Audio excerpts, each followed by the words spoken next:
আসসালামু আলাইকুম everyone, welcome back to my channel. আজকে আমি আপনাদের সঙ্গে শেয়ার করব ভীষণ মজার একটি সেমাই রেসিপি।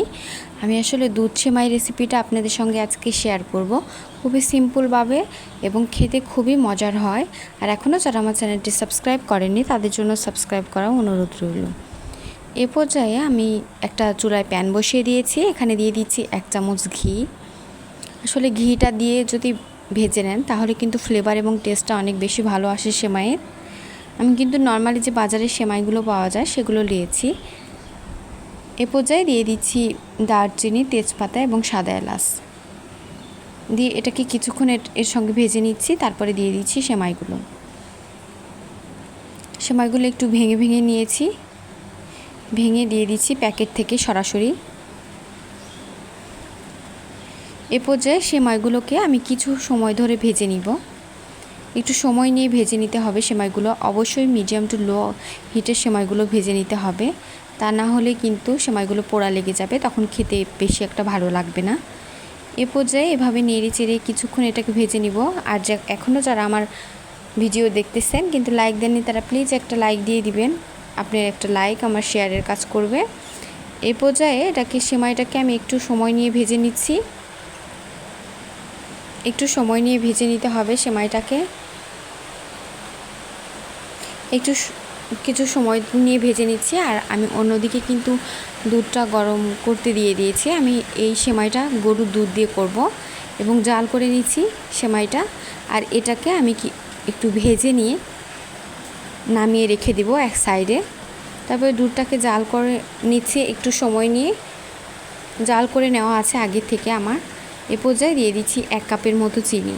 চিনিটা আপনারা বুঝে দিবেন, মিষ্টি এক একজন এক এক রকম খেতে পারে, এজন্য একটু বুঝে দিতে হবে চিনিটা। এ পর্যায়ে এটাকে নেড়ে চেড়ে একটু সময় নিয়ে, দুধটা কিন্তু একটু ঘন করা আছে, আপনারা চাইলে দুধ একটা বলক দিয়েই দিতে পারেন, কিন্তু একটু ঘন হলে টেস্টটা একটু বেশি ভালো আসে আর কি। এই পর্যায়ে এভাবে নেড়ে চেড়ে বলক আসা পর্যন্ত অপেক্ষা করব। যতক্ষণ দুধটা না একটু ফুটতেছে ততক্ষণ পর্যন্ত একটু অপেক্ষা করব নেড়ে চেড়ে। আর চিনিটাকে খুব ভালোভাবে মিশিয়ে নিচ্ছি দুধের সাথে।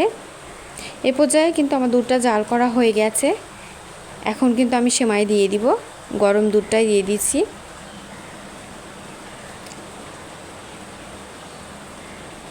সেমাইটাকে আরেকটু নেড়ে চেড়ে নিচ্ছি। চুলাটা কিন্তু একদম লো হিটে করা আছে। এ পর্যায়ে দুধটাকে দিয়ে দিচ্ছি। একটু পর্যাপ্ত দুধ দিতে হবে, তা না হলে কিন্তু শুকিয়ে যাবে দুধটা, তখন কিন্তু একদম শুকনো সেমাই হয়ে যাবে আর কি। এ পর্যায়ে কিন্তু আমি নামিয়ে নিব, সামান্য একটু বলক আসা পর্যন্ত অপেক্ষা করব। তবে এখন যদি মনে হয় আপনাদের চিনি একটু কম মনে হচ্ছে, সেক্ষেত্রে টেস্ট করে দিয়ে দিতে পারেন। এ পর্যায়ে এভাবে নেড়ে চেড়ে নিচ্ছি। নেড়ে চেড়ে নিয়ে কিন্তু সেমাইটা আমি নামিয়ে নিব। আর আমার রেসিপি ভালো লাগলে অবশ্যই চ্যানেলটি সাবস্ক্রাইব করবেন এবং পাশে থাকা বেল আইকন ক্লিক করবেন। আর এখনও যারা লাইক দেননি তাদেরকে অনুরোধ জানাবো আমার ভিডিওতে লাইক দিয়ে দিবেন। এ পর্যায়ে সেমাইটাকে আমি নামিয়ে ঠান্ডা হওয়া পর্যন্ত অপেক্ষা করব। ঠান্ডা হওয়ার পর আপনাদের সঙ্গে পরিবেশন করে দেখিয়ে দিব কতটা লোভনীয় হয়েছে। খেতেও কিন্তু হয়েছে এটা খুবই মজার। এটা রুটি, পরোটা সব কিছুর সঙ্গে পরিবেশন করতে পারবেন। নর্মালি মিষ্টি খাবার হিসাবে খাবারের পরেও পরিবেশন করতে পারবেন। আর আমার রেসিপি ভালো লাগলে অবশ্যই চ্যানেলটি সাবস্ক্রাইব করবেন এবং পাশে থাকা বেল আইকন ক্লিক করবেন। এতক্ষণ সঙ্গে থাকার জন্য ধন্যবাদ সবাই।